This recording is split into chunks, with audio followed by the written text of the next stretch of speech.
Kyle was anxious about doing this interview, so he asked me, his therapist, to do it instead. The best way to describe Kyle is that he's someone who learned all his social skills from books, written by people who learned all their social skills from books. Kyle's been performing magic since the age of 10.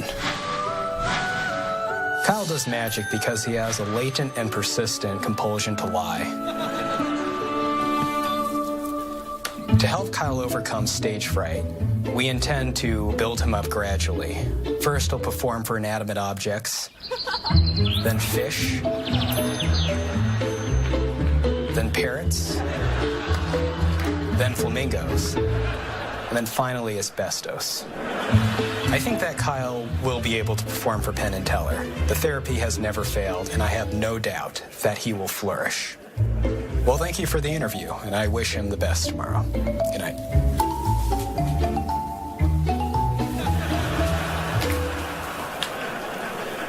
Who was that? As his bio states, our next act emerged from his mother 23 years ago covered in amniotic fluid. Well, I can't think of a more beautiful introduction myself, so please welcome the young and recently showered Kyle Eschen.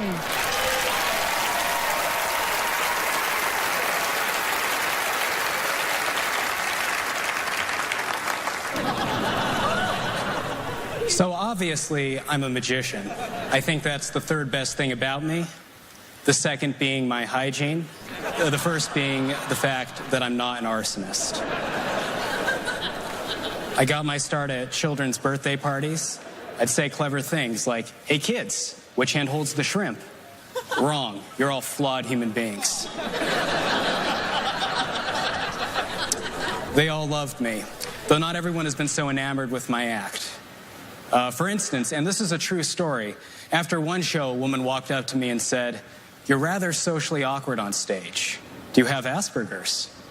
And I thought that was a strange question to ask, because that's usually my pickup line. Now that the persona has been established, we can proceed with a rather disappointing miracle that requires the assistance of a member of the audience. If you, sir, would mind joining me on stage, let's have a round of applause for him as he makes his way out. Thank you very much for coming up here. If you wouldn't mind just standing here. No one likes to be summoned from the crowd to assist a magician, so I do appreciate it.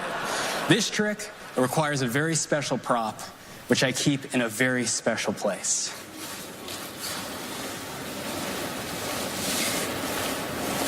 My pocket. Now, I know you were expecting me to pull something out of your ear, but in fact, I did the opposite. I put something in. You'll discover in about a week's time when it hatches. Magicians are terrible at dating, so we need some mechanism by which to pass on our genes. Who knew that magicians reproduced in the same manner as the African botfly? The real secrets of magic revealed. We have here a rather unusual deck of cards, blank but for a list of my favorite things. I'll rattle some of them off. We have here waffles, beans, liver, lint, wood chips, doorknobs, bleach, pollen, the usual suspects. The important point is that they're all distinct. There are no duplicates among them. I actually have a compelling theatrical motivation for having these, but I'm going to skip that because nobody cares. We require one of these cards to be picked, one item to be picked. So as I run my thumb down the side of the deck, please just say stop anytime. Stop. Here? Yep. Please hold out your palm up. I will deal you that card. And please cup your other hand beneath as if holding water or perhaps bile. My favorite emulsifier, though I don't think I'm alone in that. Notice, by the way, I say water. He cups his hand one way, or bile. There's a slight shift in posture. Say what you will about this guy, but this is a man who understands fluid dynamics. And that is the most important quality a human being can have. So I just want you to know that.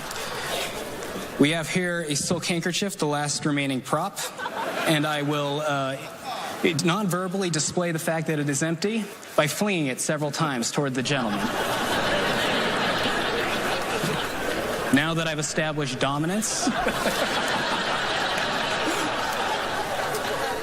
I will reveal the name of the item selected. And you might not be able to tell this at home, but the mood in this theater is tense. Lentils. You picked lentils. Now, earlier I warned that this was going to be a disappointing trick, but even I cannot anticipate the extent. Please keep your hands cupped, sir, and rivet your attention to the handkerchiefs. Watch. As cascading forth, we find the birth of lentils. Lentils by the billions streaming forward. You may keep this as a token of gratitude for coming up here. Thank you very much for your help, so you go back to your seat. My name is Kyle Eschen. Thank you for your attention. Well, I'm certainly glad he didn't pick liver. That would have been gross. Hi, so you won't be upset if I don't call you for my daughter's birthday party, right? I will not. Okay, good. You seem like a happy guy, huh? Ecstatic. Yeah, I could tell. And what actually brought you into magic? Like, when did you decide that's what you wanted to do? A family friend showed me a card trick, and he would not tell me how it was done. So in retaliation, I spent 13 years learning the craft. That's commitment. Is this like your character? Or is this who you are? I toned down the awkwardness for the stage. Good to know. All right, cool. One last thing before we go to the guys. Yes.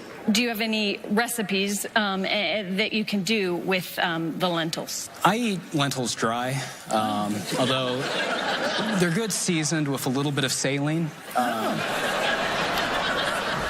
Gentlemen? We love you. Thank you.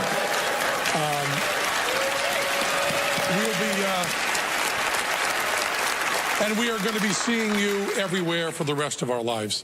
You're going to do one. You're going to be a force to be reckoned with. There's no doubt about that. I really don't want to talk at all about the magic, although I love the fact, and this will serve you very well for the rest of your life, that you are able to stand with your hands as though you were palming something, even when you're not palming something. It's very natural for you. That'll be very, very useful. But I want to say that you did something truly impossible and truly amazing here. The best thing we can say about you is you are doing something that many, many magicians try to do and very few pull off, and that is, whether you fool anybody or not, you are funny. Really funny. That compliment is better than any trophy, right? I mean... That is true. All right. It's a worthwhile trade-off. Right, but you know that you probably didn't fool them, but... Not at all. That they might become a trio with you. No, maybe? You're just so funny, so great. Yes, you are so amazing, so wonderfully amusing, and slightly scary, but we love you. Okay, so thank